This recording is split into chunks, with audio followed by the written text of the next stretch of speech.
Welcome to the Speak the Language podcast. We are back in your life for another episode.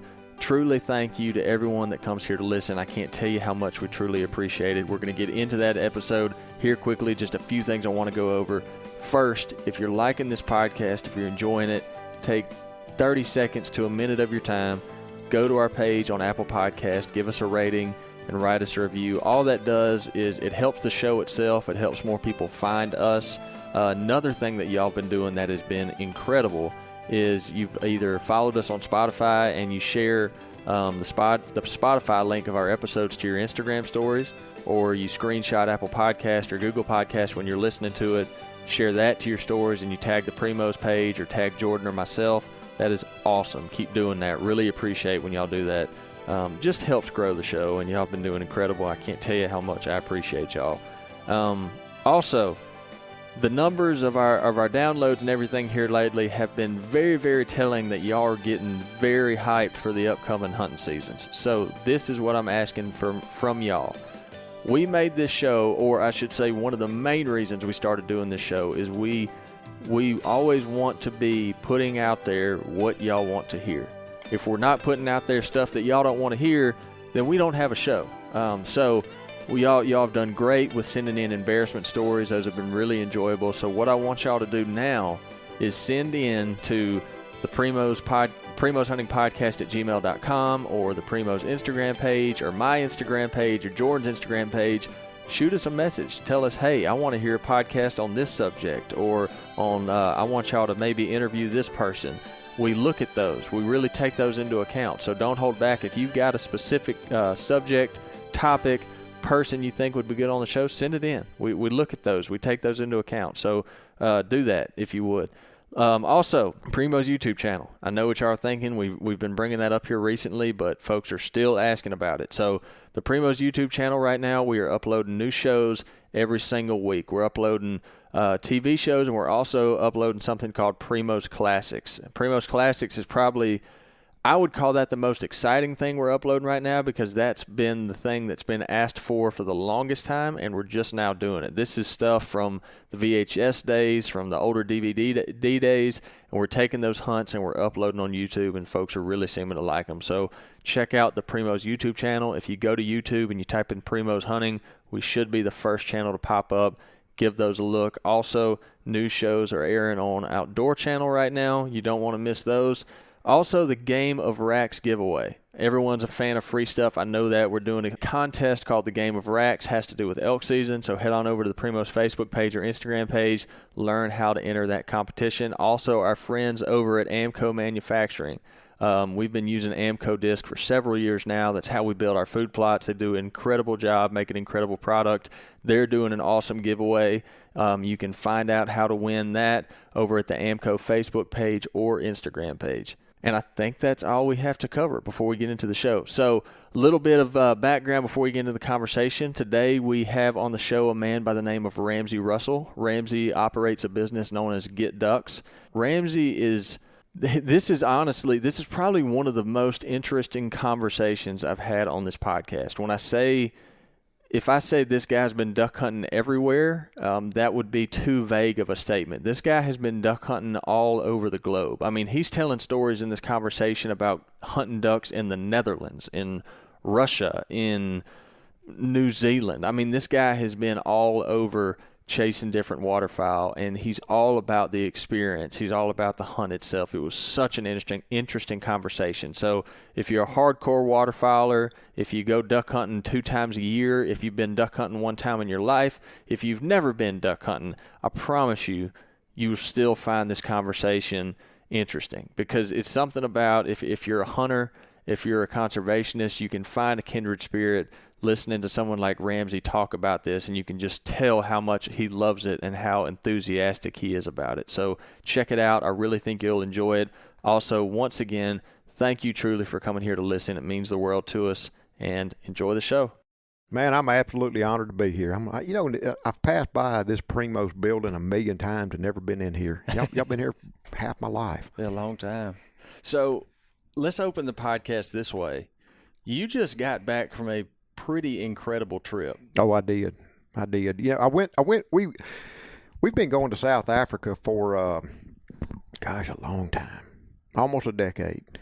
And it's cream rises to the top. If you're ever happy with your position, it's just going to plateau. You got to keep climbing. That's the whole thing. And so we had a great hunt down in South Africa, but I knew there was better. And it took several years preceding pandemic to put that trip together. We went in 2019. It was awesome. And Africa's a big continent. South Africa is a big country. And you can't just go to a lodge and see it all. Mm-hmm. That'd be like coming to Florida, Mississippi and saying, well, I've seen Mississippi. You ain't been to the Delta, you ain't been to the coast or something. And so it's a real immersive run and gun tour. I was there for about 3 weeks, and each group had 2 groups, one group for 5 days, one group for, I guess, 9 days. We hunted 3 provinces, multiple stops. We hunted ducks, geese, upland birds to include driven guinea fowl, Franklin over pointers, which is amazing because you don't think of Africa. When you think of Africa, what do you think of? I don't think of waterfowl. Spiraled horns, kudus and zebras and giraffes, plains game, buffaloes, and boy, there's plenty of that to see over there. But the duck hunting is amazing. It's a real 13 or 14 species in South Africa alone. And they're so niched. They're so you've got your mallard-like yellow-billed ducks. You've got your red-billed teal, and they're like green wings and mallards. They're everywhere on the landscape. Everywhere you go, you're gonna see those species. But then you've got your little pygmy geese. You got your spurwing geese. You've got your Hottentot teal. You've got your southern poachers. You've got your knob-billed ducks, and they are just hyper focused on a little sliver of that habitat. Mm-hmm. And you know what I've learned? I don't collect species. But when I start chasing these focused species around the world, it takes you off the beaten path into the bushes. For example, that pygmy goose, just imagine in Africa, which is a very dry continent, all the trees and the native trees have all got thorns, Mm-hmm. But now you're hunting this little perching duck called a goose that's about the size of a green wing. I saw that when you posted it. That's him. And his habitat is all about lily pads. And finding lily pad habitat in South Africa is a needle in a haystack, and then finding a pounder sized bird inside lily pads is really getting down into the and so then you go from kind of a high volume hunt, decoys or pass shooting. Now you're getting in. Just think about hunting this tiny little bird like you would a kudu. Mm-hmm. You're glassing, you're stalking, you're creeping, you're getting close and closing the deal. He don't come into decoys, and it's just an amazing experience. And I tell you this, preceding COVID, I'd say the 5 years preceding COVID, I was traveling all the time, 225 to 250 days a year, exploring new places, hosting hunts, the whole gamut, and man, it was like a big stick in the spokes when the pandemic hit because the border shut. I mean, you remember the Tiger King crazy days, we were all sheltered in place. Mm-hmm. And I was sitting in Africa a few weeks ago. We were under a flyway, just tons of Egyptian geese coming over in pairs and small family cohorts. And I knocked about 5 out when it just dawned on me. It's been 27 months since I did. I mean, I'm 8,000 miles from home again. And it was a little bit overwhelming. Yeah. And I really just sat there and enjoyed the moment for a minute, and then we got up and shot the heck out of geese. Yeah. But anyway, it's an incredible trip, and I could probably talk for 2 days just on Africa. Man, look, you said so many things just then that I could start pulling questions from.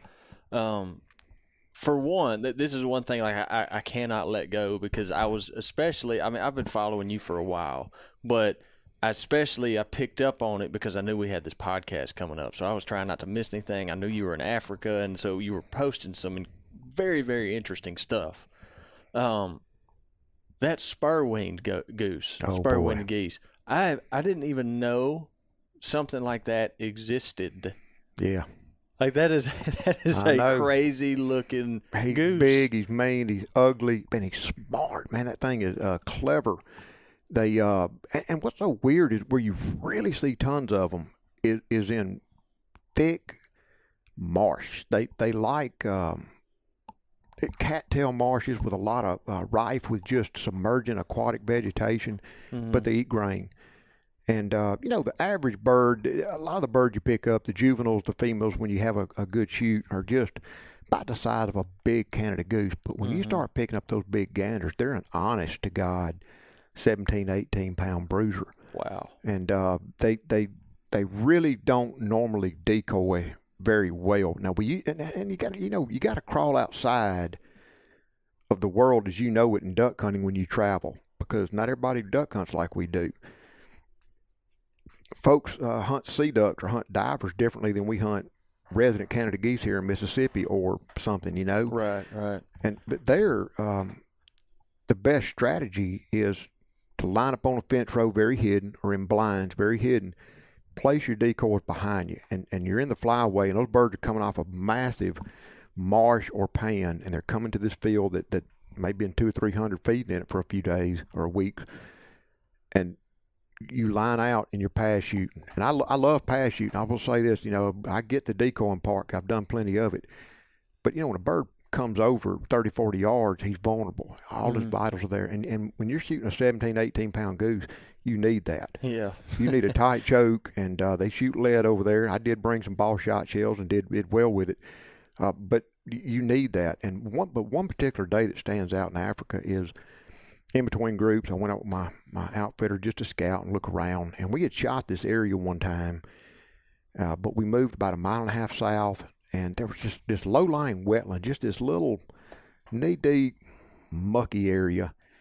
And about a half mile over here was a big pan that had just full of Egyptian geese, and about a half mile the opposite direction was a long, what they call a dam, just a long, skinny pond, water held by a dam full of roosted up with spurwing. And this what they were doing is going out and feeding, and then coming up and laying up and loafing, day loafing in this low-lying area. And so we hatched a plan based on the wind that was forecast to put out some blinds. And they don't, to me, if 4 or 5 of us are going to go hunting, we get an A blind, shoulder to shoulder, and work together. And I like that a lot. They don't do that way. They like to be 25, 30 yards apart. Everybody got their own shooting space.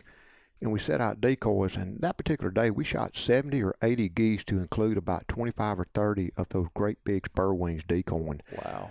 And it's just, it doesn't sound like a lot, but trust you me, that was eye-popping to all the locals, the farmers.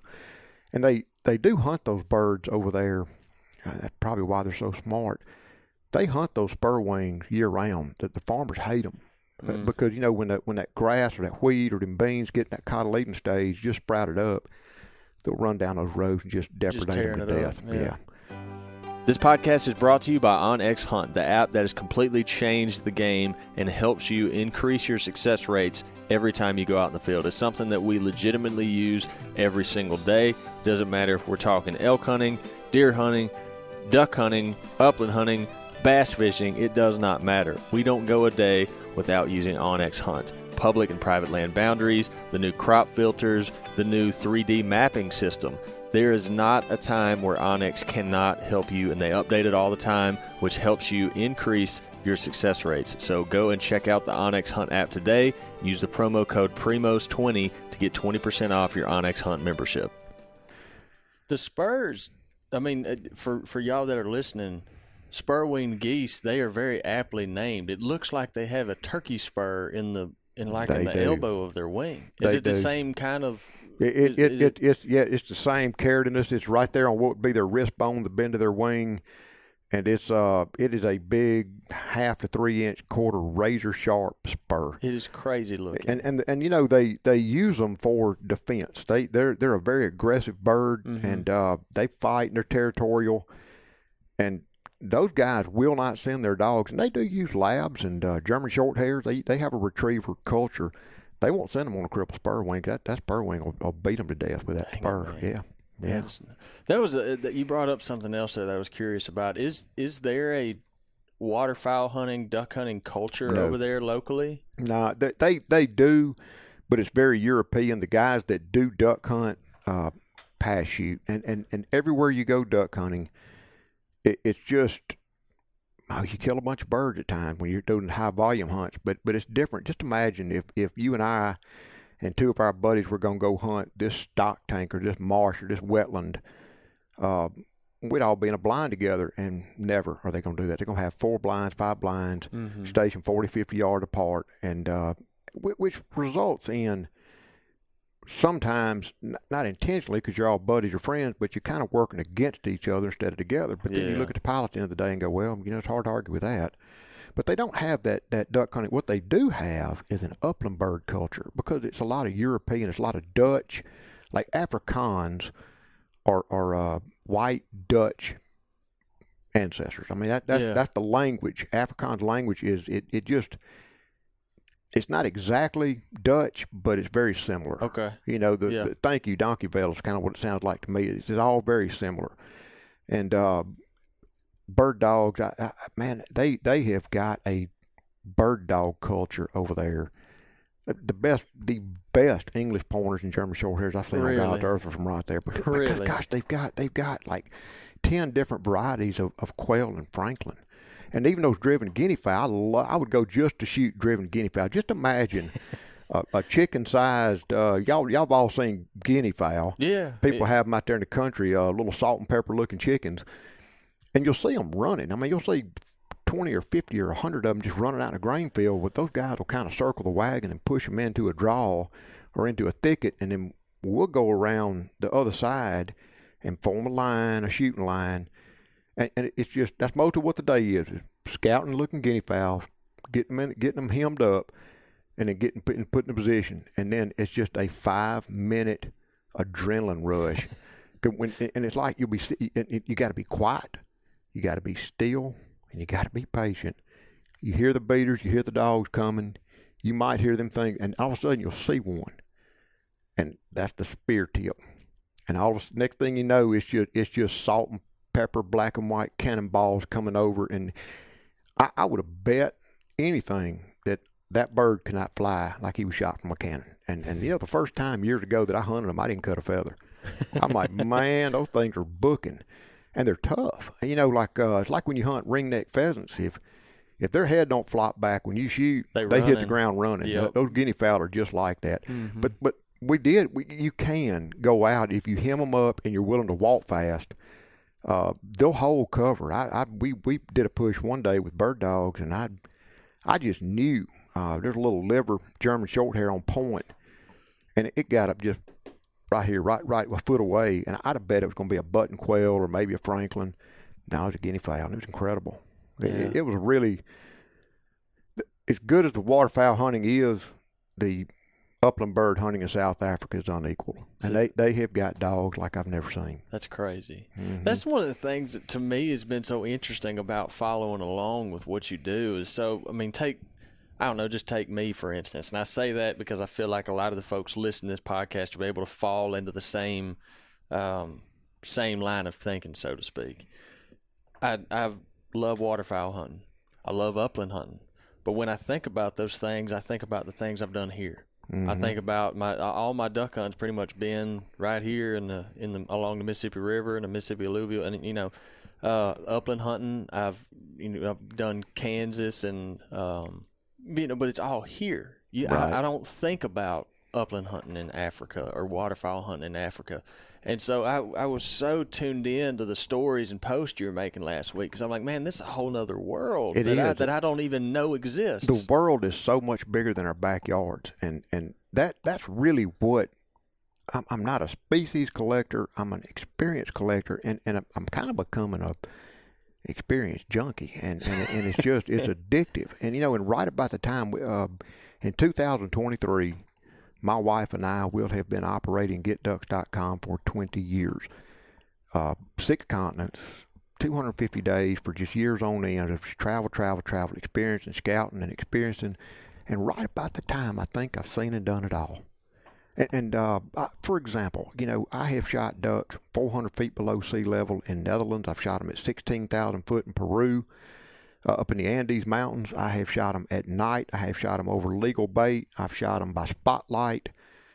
it never ends. It just right about the time you think you've seen and done it all. We've pass shot them. We've shot them at decoy. We've shot geese. We've shot them just all around the clock, all around the world, all the different ways. And one of the most interesting stories I ever tell. Went to Russia. Zero, zilch, none duck hunting culture. Russians are just very practical people. A dead duck, that's a win. I mean, it don't matter how you kill them. So we go eider hunting on the White Sea, and I knew from talking to the folks over there, they didn't know anything about sea duck hunting or anything like that. So I actually brought some long lines and some decoys, and I figured we'd get out and I'd let my decoys out and we would just drift over the sea, like you eider hunt. I get in there and that boy driving the boat, thumbs up and thumbs down. And I can just tell you this, thumbs up and thumbs down don't mean necessarily what you think it means. That's not, I can tell a story about that too. So I get in there and I put my decoys down, I get my gun and everything, and he just gives me a thumbs up and he floors it. Whoa, we're just racing over these 4-foot waves, bam, bam, just running. And I'm like, hey, I show him the decoy, and he's like, thumbs up, and just floors it. We're going and we're going and going. And we finally see some eider. And I break out the decoys, he just waves it off. No, he don't need that. I get in the back seat, and this boat is, just think of a little aluminum, a lightweight aluminum, I'm going to say 15-foot speedboat with a little windshield on it. It's like a little 15-foot aluminum ski boat or something, a little speedboat. And I'm sitting in the back seat, and I've got my feet on each gun wall pressed hard so I don't get flopped out. I'm hanging on for dear life with my left hand, and I've got an over and under 2-trigger Russian Kalashnikov over and under shotgun in my right hand, and he is racing, and we're just hitting those waves, wham, bam, wham. And at one point I look up, dear Lord, please don't let me come out of this boat into this White Sea. And there's an eider. There's a flock of eiders, eyeball level. And it's like my memory of it is slow motion. We hit a wave. We're 4 foot high. It's slow motion. And I'm aiming with one hand, and that eider looks to his left at me like, what the heck? And I pull the trigger, and he dies. And we hit a wave, and we slow down, and we go back and pick him up. And I'm like, okay, I've done it all now. But I really hadn't, because right about the time I think I've done it all, somebody does something different. Oh, so I'm going to... James Bond duck hunt. I'm going to ask you a question you've probably been asked a lot of times. But I just, for the sake of our listeners, I've learned... just to try to, there's a possible chance there's some folks that are getting introduced to you for the first time on this podcast. And so how did you even begin? Like from your, I'm not asking you to tell your beginning story. You can if you want, but where did all this start to make you all of a sudden you're in Russia on the White Sea chasing eiders? How did you even get there? It all started in Saskatchewan. I was just out of grad school, and I saved my money. I was working for the federal government. I wasn't making much money to save. And I wanted to go to Canada and shoot migratory Canada geese. I really wanted to shoot the littles, those little birds. Yeah. And one of my long-term and now best friends, he started off as a professor, now he's a great friend, Mr. Ian Munn. And we booked a trip through a foremost outfitter type, and you really truly can't make up how bad that hunt was. It started at 8 o'clock in the morning, an hour and a half after shooting time, with an inebriated first American guide, so drunk he had to lean up on his truck to stand, coming to get me and Mr. Ian and 4 other guys we'd been mixed with who were great guys from Michigan. And it kind of went downhill from there, and it was, and I just, the thing about it is, like, the internet wasn't quite what it is now then. That was a long time ago, but there was an internet. And, the thing about the internet we've all learned is we can find anything on the internet. The problem is social media is double sword, but anybody can be anything online. Yeah. And so we learned that lesson the hard way. Wasted a lot of money, and it was just a very, very memorably bad hunt. And I got out and did some research, magazines and telephone calls, and a little bit of internet back in the day, Yahoo. I don't even think Google existed. And I talked to an outfitter named Jeff Klotz from Alberta. Now he's been retired since about 2007 or 8. And he later described it as a 2-hour interrogation, and like a rubber hose and bright light. You know, one bit twice shy. I had a lot of questions for him, and we went up there and I talked 4 of my buddies into going. And the following year, maybe 8 to 10 people went with us because we had such a great time. And the third year, he called me out to drink a cold beer in the barn with him and his staff, and he said, "Ramsey, I want you to be a booking agent for me." I said, "Great. What the heck's a booking agent? I'm a forester with the U.S. federal government." And he said, "No," he said, "You know, Ramsey, man, these guys you're bringing up here, they got a good attitude. They're packed right. They know how to tip. They know how to call. They know how to shoot. They go with the flow, blah, blah, blah." It's like, you know, I said, "Well, yeah, we talk." He said, "All my staff wants to take people you send up here from Mississippi. And I just think you ought to." And he said, "And here's how it works." And he kind of explained how it worked to me. And I came back home and said, "We know there were chat rooms back in the day, Lake. There wasn't social media. It was all chat rooms." And I said, "Well, how do I reach more people than just the people I know?" And so I came up with this idea of a website. That was kind of the thing to do, was this thing called a website. And a good friend of mine, now deceased, Mr. Hardin Phillips, built my first incarnation of getducks.com. And I had 2 products. I did wildlife habitat consulting and sold Alberta, Canada. Never dreamed in, I would have been 99 or 2000, never dreamed it would turn into something. That was going to be my next question, is if you ever in your mind pictured that would take you to Russia or South Africa. I never dreamed that. You know, it went on for a while, and I found a passion for it, and that would have been, like I say, way back when we officially incorporated. Maybe we started the website in 2001 or 2, and we incorporated and did a LLC paperwork, you know, in 2003. And but it was just a part-time job. And what I learned, though, to this day, there are a lot of, quote, booking agents, unquote. And let me just say this, I hate that term because there's so many. It's such a nefarious industry. There's so many part-time asphalt contractors and taxidermists and wannabes trying to hustle up free hunts and do this thing. It kind of gives us all a black eye unless you've earned a reputation. Yeah. And but I did learn in time that it grew to a period of time, Lake, that I realized if you book a trip to go, whether it be Oklahoma or Argentina or Azerbaijan, you deserve my full-time attention. Mm-hmm. Not when I'm in a business meeting, not when I'm done doing something else. For example, I can tell you this, I say this all the time too. The first thing I do, just like the rest of the world, the first thing I do when I wake up is look at my telephone. Before my feet hit the floor, I look at my cell phone. But the first app I look at is my calendar, because I've got people traveling all the time. And I just kind of need to know that Lake's traveling today. And I don't carry it around the top of my head all day who's traveling, but I've just got an awareness. Okay, this party's moving in Mazatlan. This party's moving, you know, it's a transfer day. Because here's what I've learned. If you call me at 10 o'clock at night on a transfer day, you're not going to say, "I found the coldest beer in Atlanta airport." Something has come off the rails.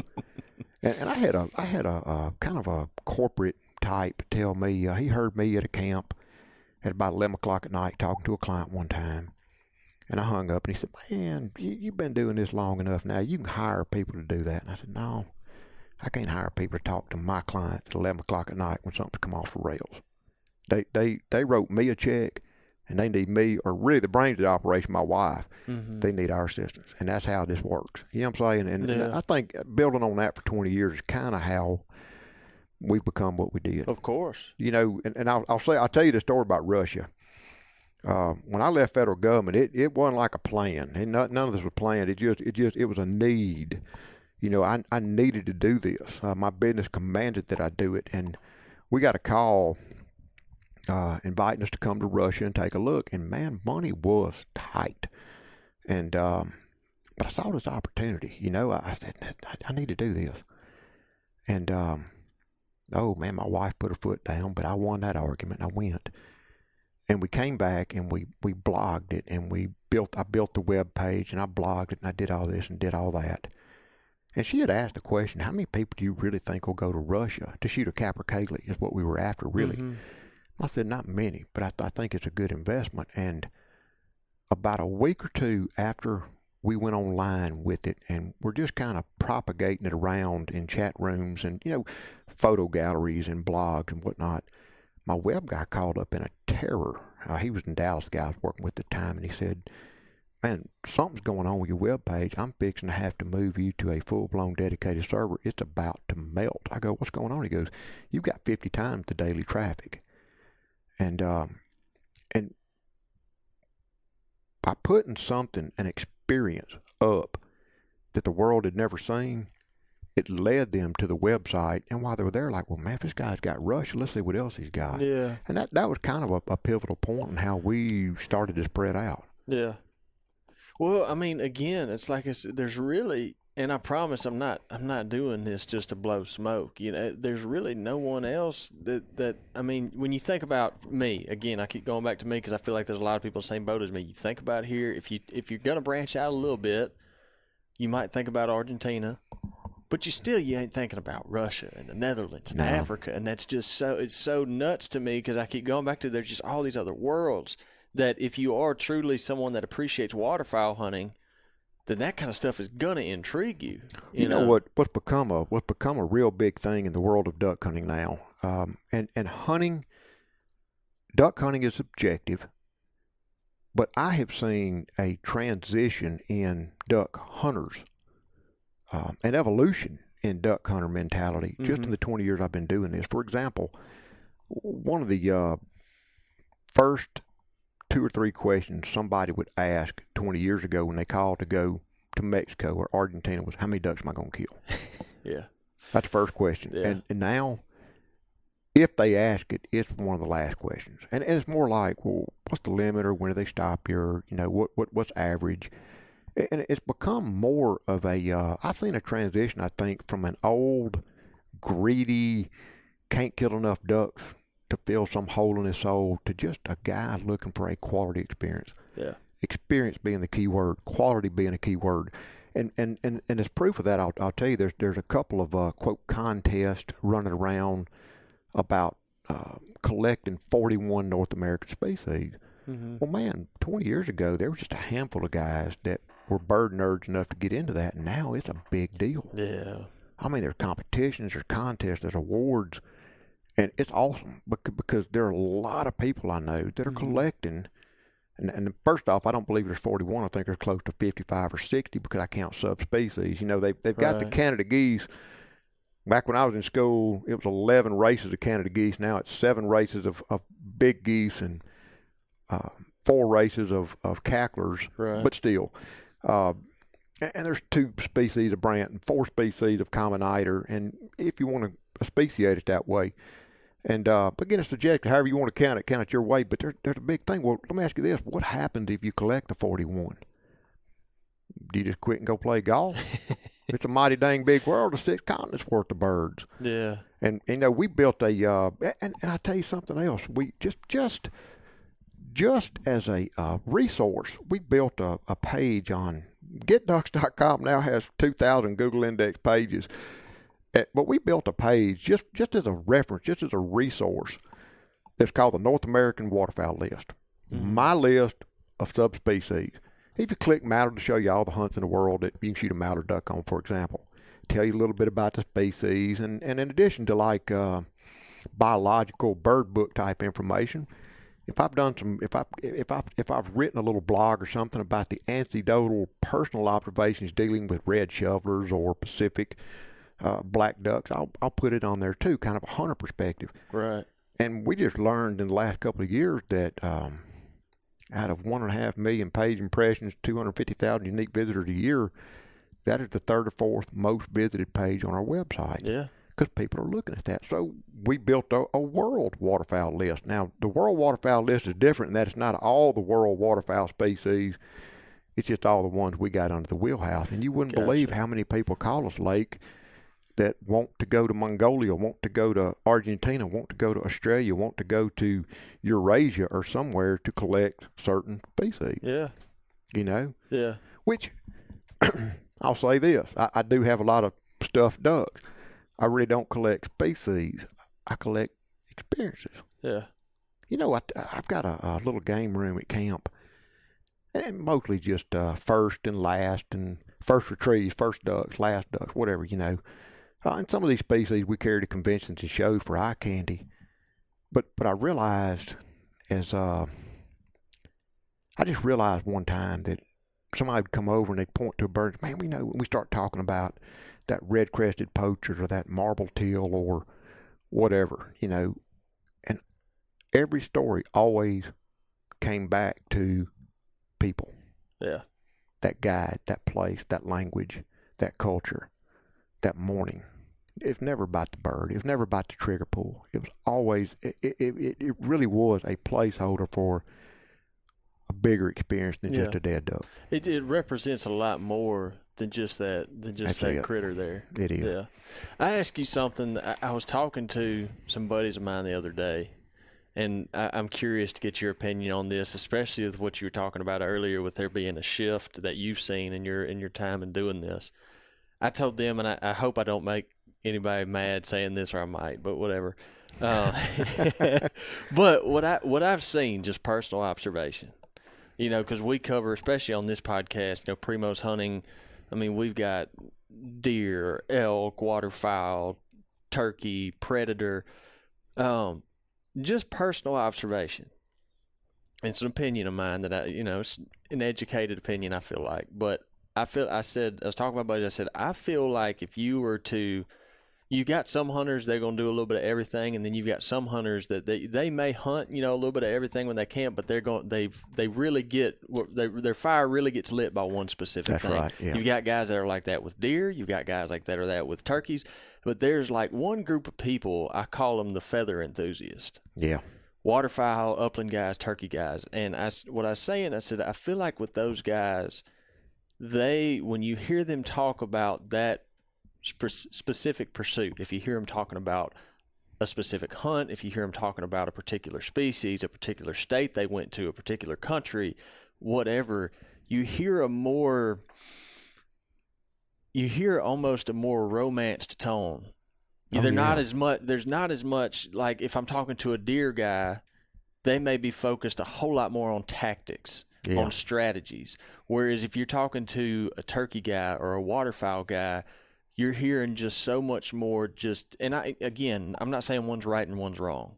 It's just something about those feather guys, to me, it seems like there's just a heavier romance for that particular hunt and species. I think absolutely there is. And I can speak more to waterfowling, but look at the antiquity value, the generational value and threshold in waterfowling. Look at the old decoys, the old duck calls, the granddad's old shotgun, granddad's Sears and Roebuck's 1970 duck vest. I mean, it goes on and on and on and on. And I don't see that in elk hunting or deer hunting or sheep hunting. You don't see that. You don't have that collector's antiquity that in any other sport. That's interesting, isn't it? Yeah. You know, we got a podcast and we talk to a lot of people around the country, and it's always interested me when I get off into some of these parts of the world that they did a lot of hand carved decoys. You know, back in the 30s and 40s and 50s, and these guys were selling, you know, mom and a husband and wife sitting around their shop and carving decoys and hand painting decoys and selling them for $2.50, never dreaming that in today's dollars it'd be $150,000 or $200,000 piece of art. Yeah. Which in their time, we discount for time, you know, would have been worth, you know, $10,000 or $15,000, and they're giving them away. But why is that? You know, there's something. It is a romance. It is an allure. And you know what's appealed to me, and I'll say this, I do a little bit of big game hunting. I like to hunt management bucks. I like to hunt small black bears. You know, I do the duck hunting part. My clients take their once in a year, whatever, trip of a lifetime vacation on some of our hunts.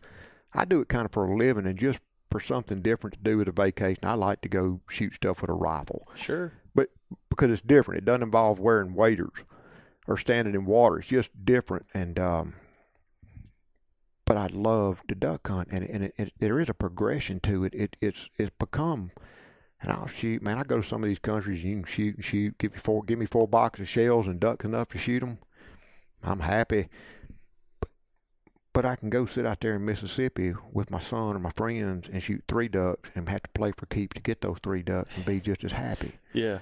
You know what I'm saying? It's about playing a clean game. It's about a technique. It's just something different about it. Yeah. It's all about context. Yeah. I feel. Yeah. No. I'm with you there. It's all about it. I mean, like you said, it's all about the experience of it. It is truly.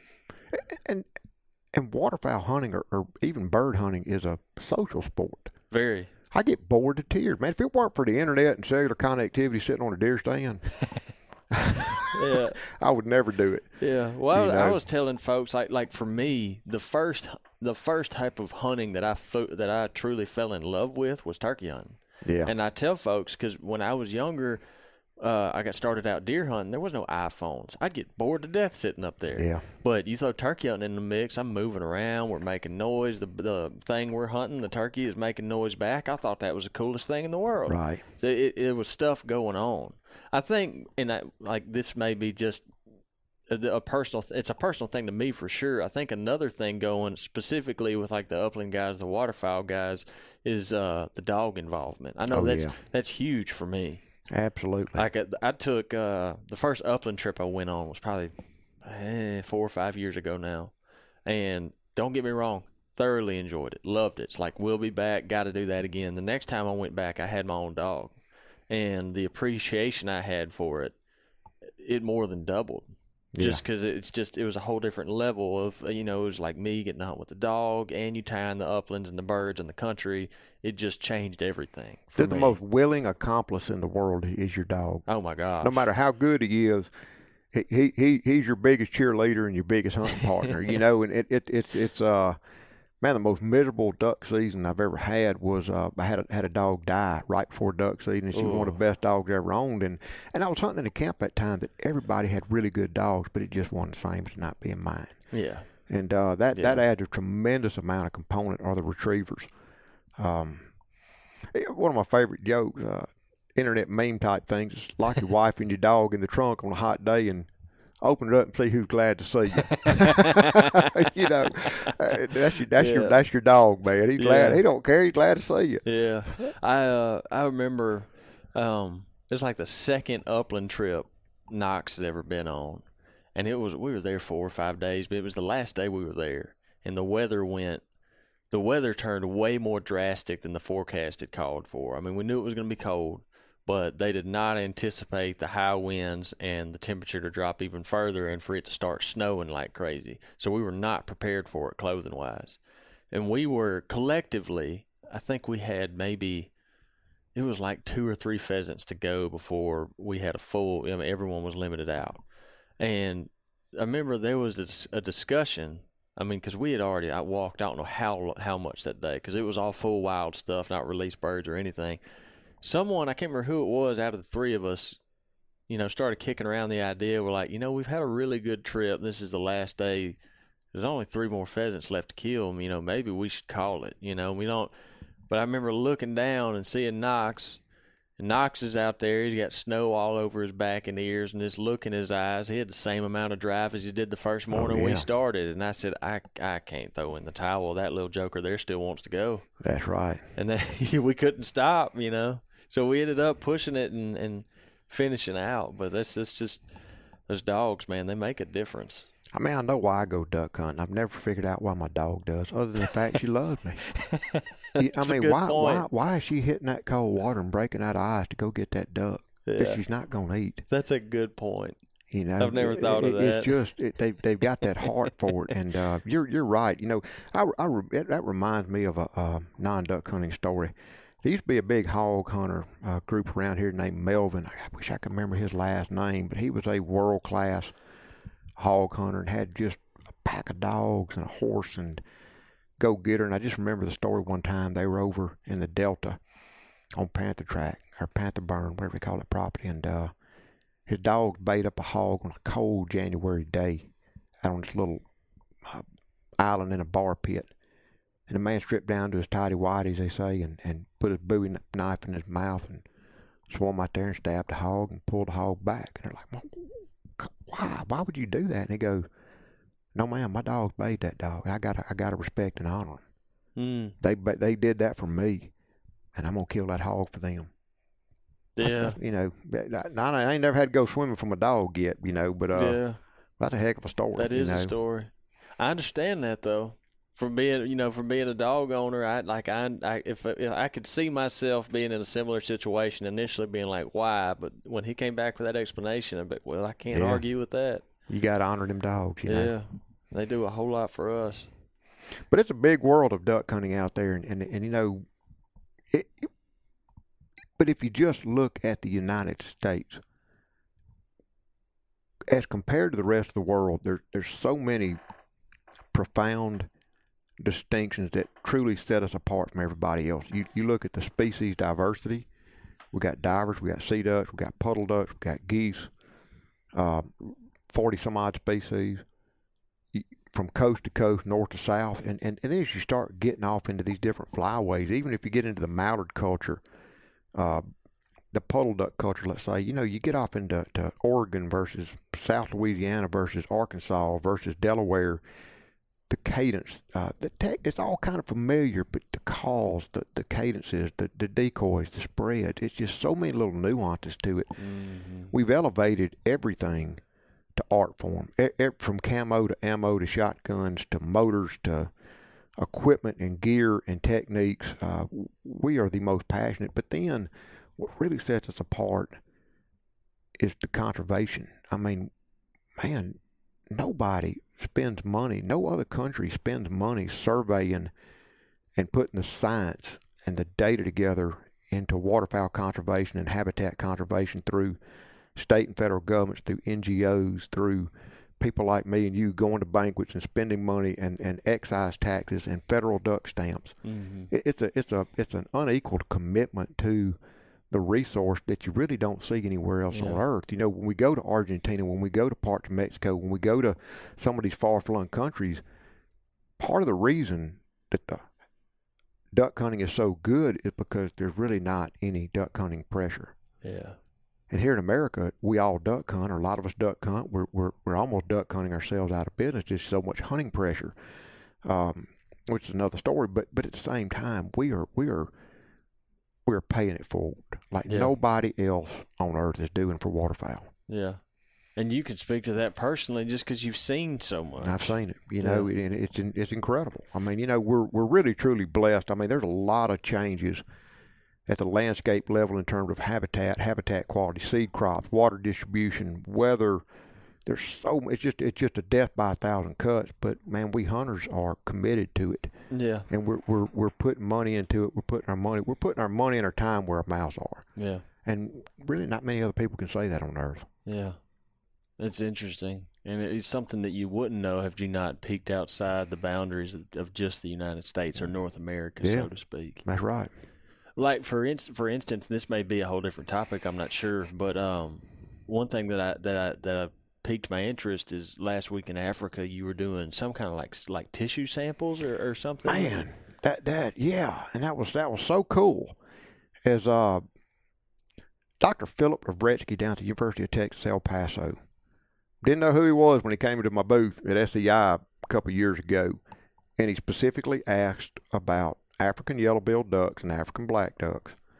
Well, in that crowd, when people come and ask me about species, I kind of default into action on, hey, well, let's hear where we go hunting.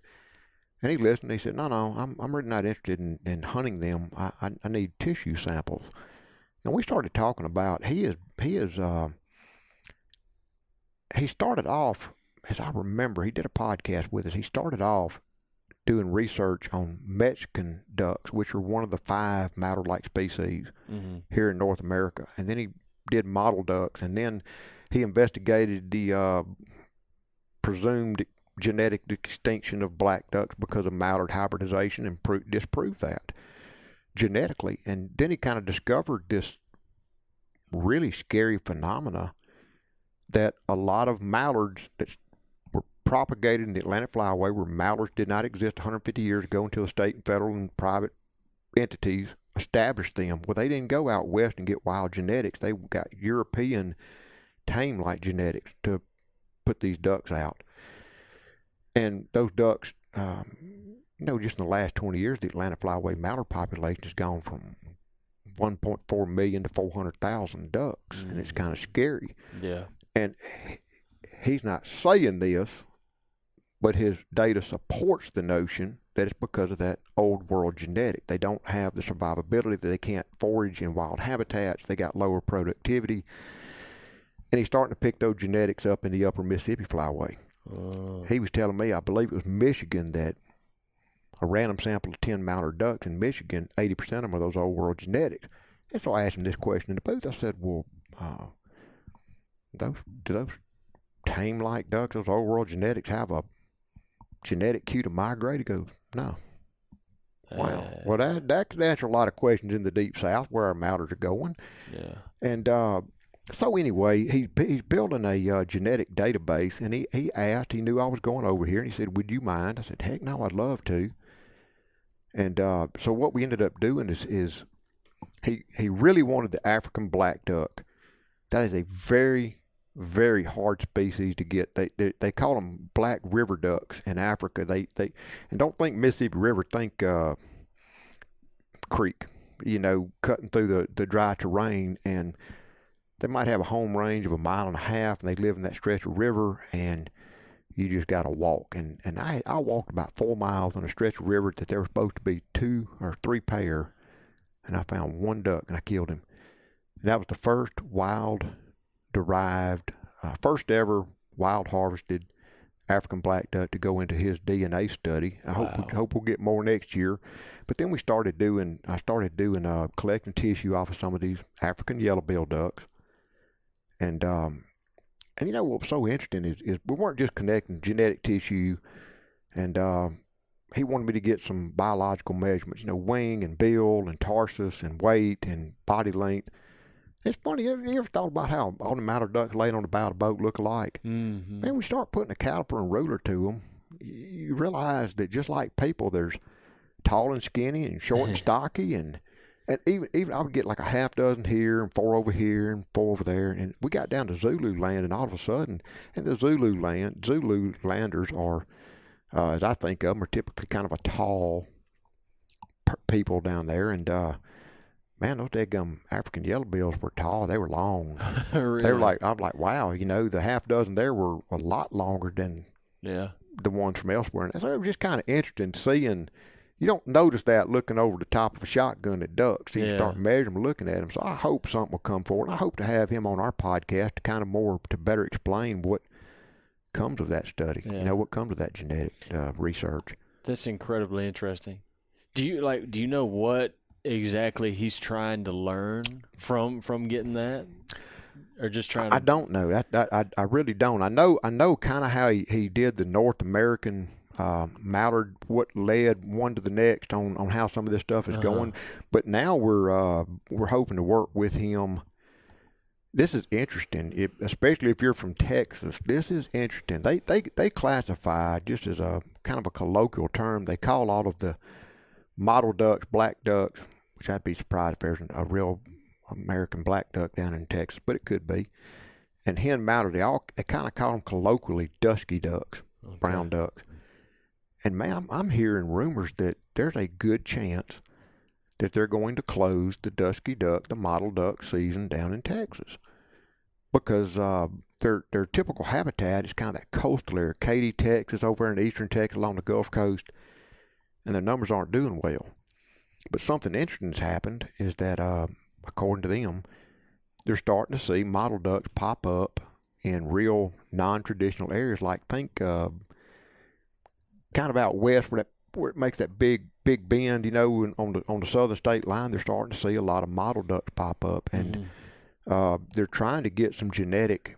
The state has asked him to do, as I understand it, do some genetic sampling to see what's up with that. I don't know what comes to that, but he's reached out to us, see if we could do some outreach, do some podcasts, work through some of these organizations and people that we know down there to gain access on those ranches to get a few birds like I did in Africa to get a few of these model ducks, do some genetic sampling. It's, I tell you this, Lake, there's a lot of, there's a lot that's really not known in this modern day and age about a lot of these species and a lot of these ducks. And I think a lot of genetic sampling could answer a lot of questions that leave us scratching our heads down here. What's happening to our ducks? I mean, man, is there really some kind of old world genetic, non-migratory genetic, farm duck type genetic incorporating mallards in the Atlantic and Mississippi flyway? Like, there's a perception, and all the guys listening that duck hunt, we've all assumed that the mallard migration is shifting to the west. You hear that a lot. You hear it a lot. But what his genetic studies support is the notion that because of this old world genetic infiltrating the Atlantic and Mississippi flyway populations, it's almost like a spigot is turning off. And when you get out right now to the Central and Pacific flyways, those mallards that we perceive as still migrating, or all our mallards moving that way, really are just a new world genetic that has always migrated. That's kind of interesting to me. That's very interesting. It's interesting, and it's interesting, and it's also downright scary, alarming. Yeah. That's what I was gonna. It's alarming almost. It made my head explode when he started explaining this to me in a podcast. I'm like, it just man, the most iconic waterfowl species, billions upon billions of dollars. We were talking about the sportsmen putting a lot of research, these NGOs, the federal government. And all of a sudden, we've got the genetic. He actually drew the comparison between put-and-take bobwhite quail, put-and-take pheasants, rainbow. What we did to a lot of these streams out west by introducing rainbow and brown trout is they just took over the joint. They kind of, to the derision of the native cutthroat. Yep. Wow. And it's harmful for that environment. Yeah. But for me to think that, it's possible based on some of his research that, it's possible that the only way my great-grandkids will kill mallard ducks in the South is if we go turn them out before the season. That's scary, man. That's real scary. Well, and I think about that because I've told this story on here before, like it relating back to quail. I didn't get on any of the actual wild hunting, but I can remember my grandfather, when I was little, I can remember my grandfather and his brothers and cousins, and when they were in their, when I was 4 or 5 years old, they were in their 70s, and I remember stories of quail hunting. That's what they loved to do. And actually, my mother just recently, it was this past fall, she found an old black and white picture of my granddad. I think it was 2 of his brothers and a cousin of theirs, and an English pointer in Webster County, Mississippi. Really? Quail hunting. Yes. Really? And that's what to think about. That's what my mind went to, because now, you can attempt to hunt wild quail in this state. That's tough. But to your point, again, like if you want to, that's what Lord, to think of that happening to duck hunting down here, it makes you wonder. There's just a lot of stuff. Now I don't want to. I'll never use the word global warming because I don't buy into all that politics of it. But there is a natural carbon cycle since the dawn of time. There's just a natural carbon cycle to the earth. For example, all these glaciers that are melting. Back before they existed, Arizona was the bottom of an ocean. That's a fact. Yeah. They find T-Rex bones in the mountains of Mongolia where it gets minus 50. T-Rex didn't live in minus 50, so we know there's been some major changes. Yeah. And we just can't think that everything is going to stay the same, because everything in the universe changes. Yeah. That's just how it is. Even on a micro level, that's true. On a micro level, it just changes. It has to. But I tell you something interesting. We think about, well, the ducks ain't coming south anymore, and the ducks ain't doing this. But this year, I just had this revelation in the state of Mississippi that things changed in the other directions too. My son Forrest, who loves to turkey hunt and keeps up with you a lot and listens to this podcast religiously, but probably because it's turkey hunting. we were at camp down in Warren County, and he went to some public land and scouted, and he came back and invited me and my buddy Mr. Ian to come hunting with him. Mm-hmm. Been a long time since I hunted some public land, let alone a 1.5 mile walk into a duck hole. And he was telling us on the walk in, he says, man, there's a lot of whistling ducks here. I go, get out of here. He said, no, there's a lot of there's a lot of black-bellied whistling ducks. And I'm 55 years old and have shot black bellies elsewhere, but never in the state of Mississippi in January. They usually bug out. You know, when Katrina hit, black bellies kind of started taking over the joint. They started being all up throughout the Mississippi Delta during breeding season, but they take off during till season. And we walked into a duck hole, and there were 8 of us, and we almost killed the full 8 limits, but it was unbelievable how many black-bellied whistling ducks we shot. Really? And so I was doing a little podcast episode, and we got talking about this, and I just said, well, how far north are these birds? I mean, how far north are you guys seeing these birds? I started hearing from people in Delaware, Indiana, Ohio, Wisconsin, Minnesota. They're breeding up there now. And it's like, it just made me think, man, when my son's my age, maybe he's walking out with his kid one day saying, I can remember when your granddaddy killed his first black-bellied whistling duck, and now it's just a bread and butter duck. Yeah. I mean, you got to figure there's going to be changes all around the board. Well, I can remember I was working for a place in Drew, Mississippi, and I was 17 or 18 at the time, and they had said they had seen a black-bellied whistling duck. Yeah. And I said, do what? Yeah. You know, and I had heard of one of those. I knew, but I was like, here? Like, you sure you thought you didn't think you saw it, but you ain't sure? He had a picture of one. But like you said, you're definitely hearing of that a lot more. A lot more. I didn't know it was happening up in Delaware. I got a picture sent to me by a friend this year of a pair in a tree in Delaware. Yeah. I mean, that's the entire flyway. Yeah. Well, when we were in Florida, that's all those guys were talking about was those black-bellied whistling ducks. That's right. How many of them there are. And again, and I may be way off with this, but you know, you were talking about how Katrina had effects on that. Like, to me, it's easier for me to, which I wouldn't even, obviously, I don't consider that to be a negative thing. I think that's a pretty, not Katrina, but these ducks making their way, that's a cool thing. But like a drastic change like that, or a change, I can swallow it more when it was a natural occurrence, like Katrina happened. Obviously, Katrina was a terrible thing, but it was a natural disaster. It's like I can swallow that more. Like the whole mallard deal, if you can really tie that to old world genetics that were introduced, that humans introduced, it's like I have a harder time accepting that one. I do too. You know what or the same, go back to introducing the rainbows and the browns and running the native trout species out. I have a hard time with that. Yeah. You know what I mean? I feel like there's a difference there. But you know, there's so many changes that have happened. Like, this one blows my mind. Drive through the Mississippi Delta, Arkansas Delta, Missouri Delta during duck season this day and age, and you'll see entire sections covered with snow geese. Yeah. When I was my son's age, so 30-something years ago, my first trip away from Mississippi, where I grasped the concept of there's duck season outside the state of Mississippi, was I drove down to Katy, Texas to shoot snow geese. It's been the mid to late 90s. And because that's where you went to shoot snow geese. And the limit was 5 then. And only 5. On the best of days, you shot 5 snow geese. But then you realize that back at the turn of the century, late 1800s, man, those snow geese were coming off the Arctic. You didn't have agriculture from here to there, from here to northern Saskatchewan. It was prairie.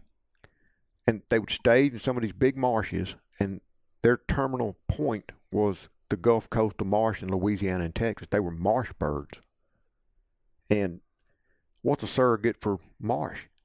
Emergent marsh, rice field. And as rice industry expanded, they began to shortstop, and to them, it was hard telling the difference between rice and marsh. Only they didn't have to fly as far.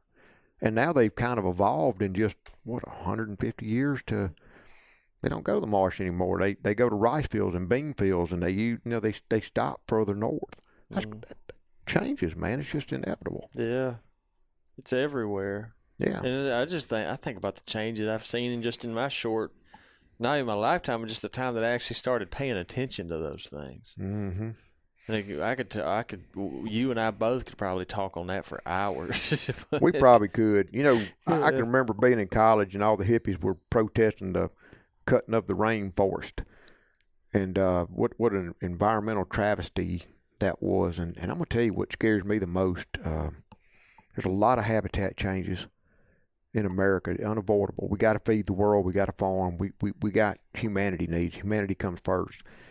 But man, when you start looking at the scope and the scale of the Gulf coastal marsh loss, it's scary.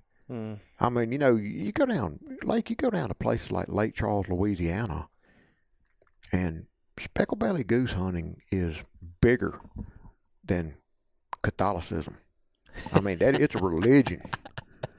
Yeah.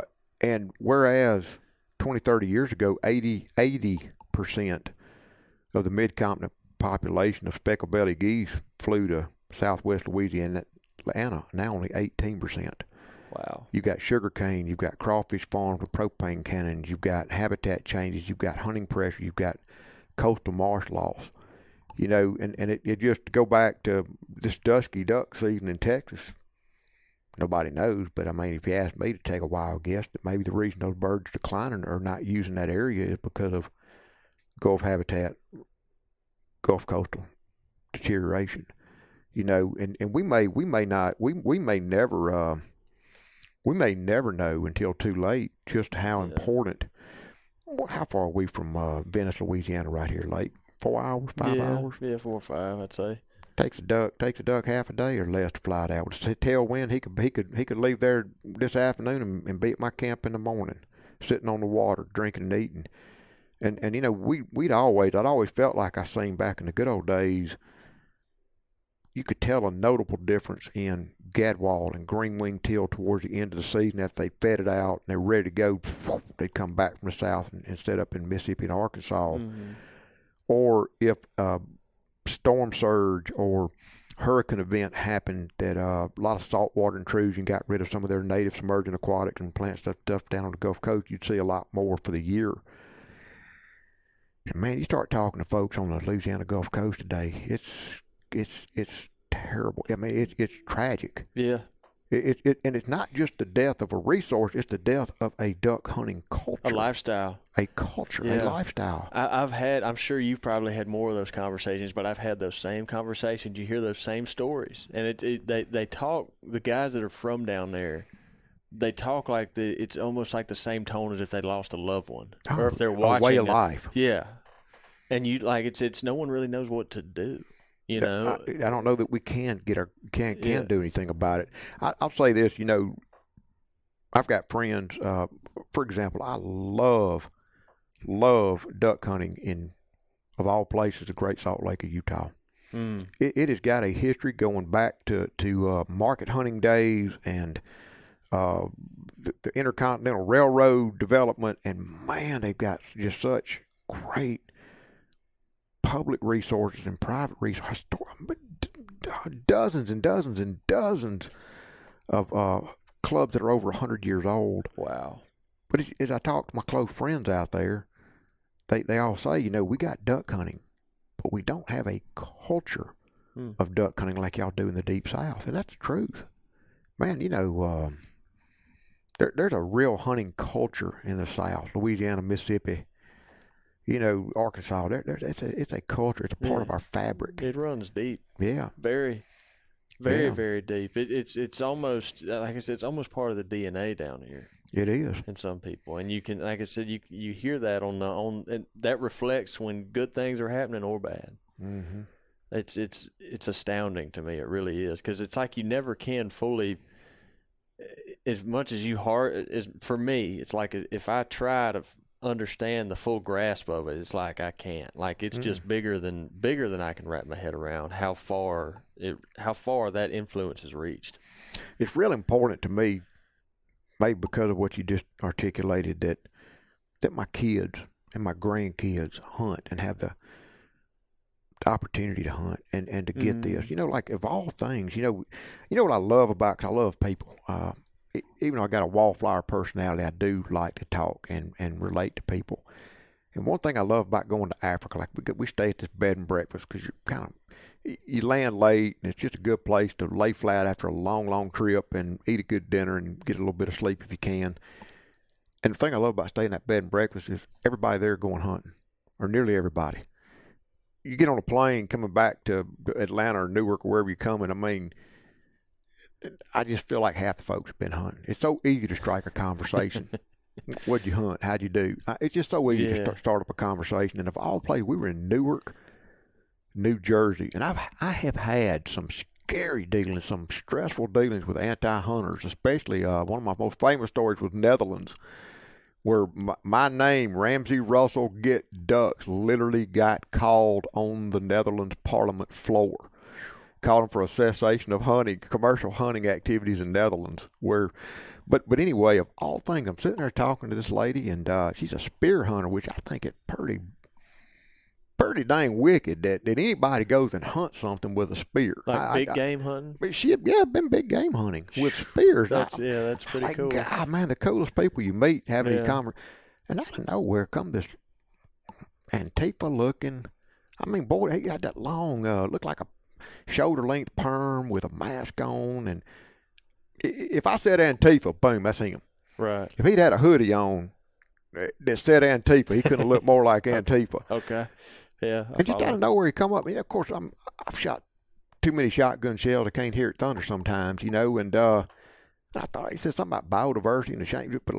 Typical low talker that's used to maybe sniping you on Facebook from anonymously, but face to face, he's a low talking little wimp. Sure. And I go, sir? He said, yeah, biodiversity. And boy, I mean, he just, of all the people in the world to call out, and I said, well, I don't think you know what you're talking about. You know what part of Africa you've been to, because it's all about, pay to play. Africa just is stereotypical example of, if it pays, it stays. Hunting is conservation commodity value. It is the textbook case. Whether you're talking rhinos or leopards or elephants or geese or ducks or nothing, Africa wrote the book on the commodity value in wildlife conservation. And for all people, for somebody to come and say something to me and interrupt me in an adult conversation and start that foolishness. Yeah. But boy, the minute I pulled out my cell phone and said, say that again, he vanished. I mean, literally and truly, in the blink of an eye, we couldn't find him in the crowd. He gone. He was gone. They're out there, those anti-hunters, Yeah, that's the far side of things. But I imagine you've seen a few of those here and there with all your traveling. Not as much. I hear a lot of people in the duck hunting community beat up on Duck Dynasty, and man, I think they did so much for hunting. I mean, you think about them. You think about this. Just think about this. They put and made hunting acceptable in Manhattan. Yeah, on a mainstream level. Here's how far-reaching that brand was. I was in Pakistan duck hunting with a feudal lord, and it was an incredible duck hunt. And we're sitting around a campfire talking. He had a lot of guests, prominent who's who type guests come in to meet us American hunters. And I was pouring a drink, and one of the men said, you're from Mississippi. That's near Louisiana. I go, yes, sir. And he goes, do you know Duck Commander?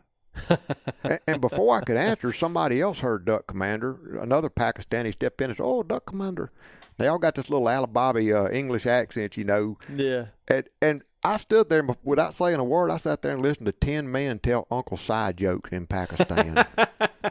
Can you believe hilarious. It was unbelievable. Yeah. And I'm like, wow. That's hilarious. Not only did they make hunting acceptable in Manhattan, Pakistan. I'm in Pakistan. That's listening crazy. to Uncle Si stories. Yeah.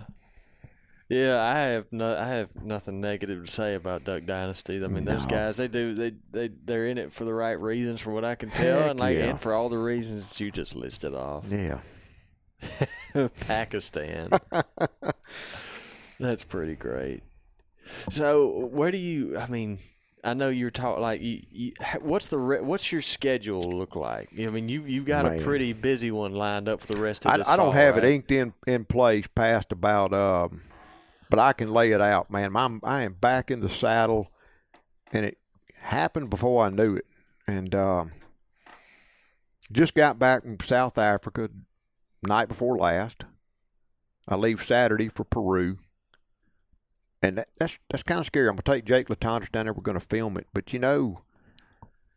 it may not be a promotional piece. It's I've just got this real profound feeling that it's going to be a posterity piece. And they just elected a communist government.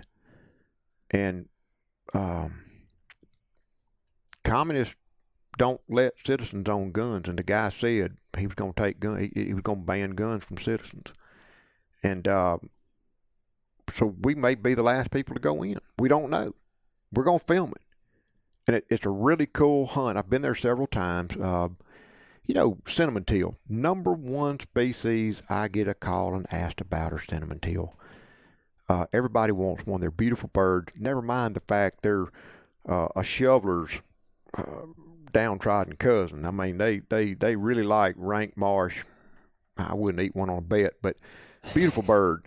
But when you hunt those birds in Argentina and throughout the United States and everywhere you find them, I've really only seen them in little family cohorts, 1s and 2s and 3s. But you get down the coast of Peru and you see flocks of 40 and 50 and 100. Greatest density of cinnamon teal on earth. But then you get up in the mountains. You shoot Andean geese and puna teal and sharp-winged teal, and you used to shoot giant coot. Giant coot, just imagine shooting a 4.5-pound coot.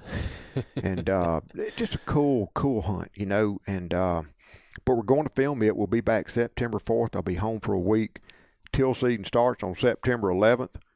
Going to hunt Mississippi for a couple of days. Jump down to Venice. I wrote a story for Waterfowl magazine years ago where I went from Mississippi to Venice, Louisiana, stayed south of I-10, and went all the way down to El Campo, which is kind of where all the Mississippi, most of the Mississippi and Central Flyway blue wings kind of thread the needle heading out to Mexico. And I chased the migration one year, and I'm kind of going to repeat that, but now that Canada's opened, I'm going to point my truck on about the 23rd or 24th whenever I get done recording podcast and some interviews I've got down there. I'm going to head straight to Canada, join some Nova Scotia friends on a freelance snow goose hunt, jump over and see a buddy in Alberta, and I'll spend about 10, 15 days in Canada. Then I'm going to swing down North Dakota, Montana, Wyoming, Colorado, play it from there. But if I get drawn for swans, I need to be in North Carolina before Thanksgiving. That's a long drive. After Thanksgiving, I will, and we did this last year. Last year we did, because the international borders were closed last year, 150 days, covered 22 states, 4 flyways. My dog Char picked up 30-something species, 30 species of waterfowl. And we're going to do something similar this year. But this year, I've got 8 states that I have not hunted. And I want to hunt them all. And most of them are on the Atlantic Flyway. So after Thanksgiving, first week of December, that time frame, I'm going to head to Michigan, meet some folks, Pennsylvania. And then it's going to be Maine, West Virginia, Connecticut, no particular order, Virginia, all the way down to South Carolina, back home for Christmas. Somehow along the way, I've gotten drawn to, I've got a tag to shoot swans in Nevada. That's a life list. I've never hunted Nevada. And North Dakota, got a swan tag, hopefully North Carolina. There's 10 states now you can shoot swans in. Yeah. And I just kind of the COVID bubble effect. I want to shoot a swan everywhere I can now. I want to hunt every state I can now. That's my bucket list. Yeah. It is that new experience. And along the way, Lake, so many of the interviews we do on duck season somewhere, it's not about meeting with name brand. I like to meet with just regular folks. Yeah. Go back and hunt their papaws back 40 and get a glimpse of duck hunting in their little corner of the world. Yeah. Hear their stories. That's what I like to hear. Oh, yeah. No, man, I'm 100% on board with that because, don't get me wrong. There's the hunting industry, quote unquote, so to speak. There's a lot of folks in there that I'm great friends with and I care about dearly. But sometimes I think when we say the hunting industry, that a big part of the hunting industry are the hunters. That's right. If there weren't any hunters, there wouldn't be no industry. So, that's right, man. You're exactly right. And not just some hunters, all hunters, man. We're all on equal footing. And long story short, February will be Mexico and Azerbaijan. Azerbaijan's open. I've got a team. We're going over to Azerbaijan, and that is you want to talk about a cool experience, man. I mean, you're literally Baku. We fly into a city called Baku in the downtown Baku. Now, we're talking skyscrapers and Ferrari shops, a very wealthy oil country. But then you go to the downtown, it's like a 1,200-year-old fortress, kind of a touristy area. Like, for example, there's rug shops galore. You ever been to a Persian rug store? I mean, it's just a room twice this size with 100 rolled up carpets, and they keep throwing them out till you find one. But you see a flying carpet, flying, because you're literally in the land of Alibaba, okay? And we duck hunt 8 miles from Iran on about 100,000-acre wetland, and we meet our guides at the boat ramp, and they've got these Peru-sized little raw wood boats that they caulk with mud that morning so they don't leak. And you sit like this and don't lean too far, get balanced, and he push pulls you for 30 or 45 minutes back into the marsh. And man, without the motors and the lights, because they can see better without a light, you hear all the Eurasian widgeons and Eurasian green wings. You hear the ducks quacking all around you. They put out a few decoys. They call with their mouth. And it's like going back in time. That's an experience, collector. It's an experience. That's experience. That's an experience. And you shoot, and the crazy thing is, I am 6,800 miles from home, 8 miles from Iran, shooting mallards are a big prize, pintails, shovelers, northern shovelers, our shovelers, Eurasian green wings, Eurasian widgeons, gadwalls, and then out of the blue comes a red-crested poachard or ferruginous poachard or a tufted duck. Just every now and again you shoot something crazy like that, and it's just... I love it. I love it. But the hard thing in my world is going from there 7 hours that way to 2 hours that way to Mexico. That's where your body clock gets just all jail flooded. I haven't experienced that. Well, really, I mean, I've done the New Zealand thing that one time. That's the one thing. I've dealt with that before, but you deal with that all the time. But isn't that weird? Like New Zealand, you leave New Zealand and you get home to Mississippi at the same exact time that you left yesterday. I mean, it's like if I leave on a Thursday at noon, I'm 24 hours in travel status, and I'm home on a Thursday at noon. That's just, where'd that day go? It's weird. It threw off. That's like, it was like on I can't remember how it worked out. I remember it was like on our trip back, I was talking to Ben who went with me, and I was like, technically on this certain day, I didn't exist in the world because we left on I wasn't there. I skipped over the 22nd of March or like February. The Twilight Zone. Yeah, it's funky. And then going that way, I'm pointing way east. That messes with my time. Going that way west doesn't mess with me. That's weird too. I go to Africa and it takes or Azerbaijan and it takes 7 hours. In the future, it just takes a few days to get the body clock going. Yeah. You know, when I go to New Zealand or Australia, it doesn't mess me up too bad. But when I come home, it messes me up. Yeah, that's what it did. Same thing to me. Going there, I was pretty fine. When we came home, I was way off. It was way, way, way thrown off. Yeah. That's cool, man. I think it's obvious. Well, let's do this before we close this out. Where can folks find you? Like, where can I mean, again, I've alluded to it. Your Instagram, really, for someone that appreciates wildlife or duck hunting to any degree, you have an incredibly interesting Instagram. Thank you. It's at Ramsey Russell Get Ducks is our Instagram account. Get Ducks Facebook, which is nothing to look at. It's just a feed of Instagram. That's really kind of where we hang out. You know, we do these trips. I love to document on that Instagram story, and I'll just keep it all going and then make a daily post. GetDucks.com is our website. We got a small YouTube channel where we put videos. And my telephone number, right now look, folks, I get about 150, 200 inbox a day on Instagram. If you really, truly need to talk to me about something, text me or call. And my number's everywhere on the internet. Yeah. That's incredible, man. Well, look, thank you for your time today. And we got a podcast, Duck Season Somewhere, and I want to have you on there, Lake. I'd love to.